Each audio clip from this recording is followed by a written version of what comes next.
ইসরায়েলের একজন নারী এজেন্ট প্রথমবারের মতো মিশনে গেল ইরানে। বিমানে সে ভয় কাঁপছিল। তেহরান বিমানবন্দরে নামার পরেও উদ্বেগ কাটছিল না।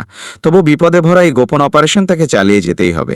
সে সরাসরি বিমানবন্দরের ওয়াশরুমে ঢুকে একজন ফ্লাইট অ্যাটেন্ডেন্টের সাথে পোশাক বদলে নিল, কারণ দেখতে দুজন প্রায় একই রকম।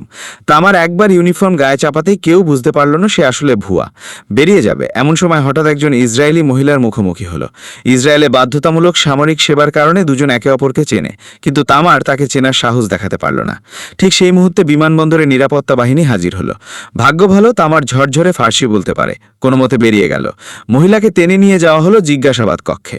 সে ঘাবড়ে গিয়ে বয়ফ্রেন্ডকে সব বলতে শুরু করলো।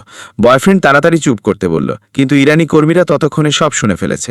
তারপর ইরানের সিনিয়র এজেন্ট ফারাজ জিজ্ঞাসাবাদ কক্ষে ঢুকে মহিলাকে আরও তথ্য উগড়ে দিতে বাধ্য করল। ভয়ে কাঁপতে কাঁপতে মহিলা সব বলে দিল। ততক্ষণে তামার বিমানবন্দর ছেড়ে বেরিয়ে গেছে। সে জানে না ইরানি এজেন্টরা তার পরিচয় জেনে ফেলেছে। তামার এবার ইরানের বিদ্যুৎ কোম্পানির কর্মী সেজে পাওয়ার সিস্টেমে ভাইরাস ঢোকানোর পরিকল্পনা করল।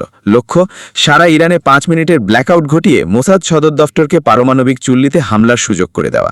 কিন্তু সিনিয়র এজেন্ট ফারাজ আগেই বিদ্যুৎ কোম্পানিতে পৌঁছে গেছে। এমন সময় জানালা দিয়ে তাকিয়ে তামার দেখল বছরের পর বছর তেহরানে আন্ডারকভারে থাকা এক ইসরায়েলি এজেন্ট তাকে সংকেত দিচ্ছে। দেরি না করে সে জানালার কার্নিস থেকে লাফ দিল। ভাগ্যক্রমে ছাদে নিরাপদে নামল। ফারাজ হাতে কিছুই পেল না। সিঁড়ি দিয়ে পালাতে গেল, কিন্তু ফারাজ পিছু নিয়েছে।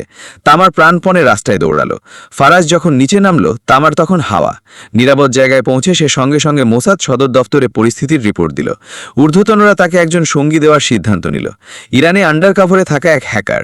তামার তাকে খুঁজে বের করল। দুজন মিলে ইরানের আকাশ প্রতিরক্ষা ব্যবস্থায় অনুপ্রবেশ শুরু করল। তখনই ফারাজও এসে গেল। কিন্তু সংকটের মুহূর্তে দুজন সফলভাবে ফিঙ্গারপ্রিন্ট রেকর্ড করে নিল। ফারাজ ঘরে ঢুকে দেখল তামার আর তার সঙ্গী উধাও। টেবিলে পড়ে আছে একটা চিরকুট, যেটা তাদের পরবর্তী গন্তব্য ফাঁস করে দিচ্ছে। ফারাজ ছুটল তাদের পিছনে। এদিকে তামার আগেই রেকর্ড করা ফিঙ্গারপ্রিন্ট ব্যবহার করে ইরানি সৈনিকের ছদ্মবেশে বায়ু প্রতিরক্ষা ঘাঁটিতে ঢুকে করল। সার্ভার রুম খুঁজে বের করল, জ্যামিং ডিভাইস বসালো, আর অপেক্ষায় থাকা গাড়িতে চেপে ঘাঁটি ছেড়ে বেরিয়ে গেল।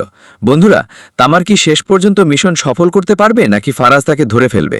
আর এমন আরও কিছু দেখতে আমাকে সাবস্ক্রাইব করে দাও।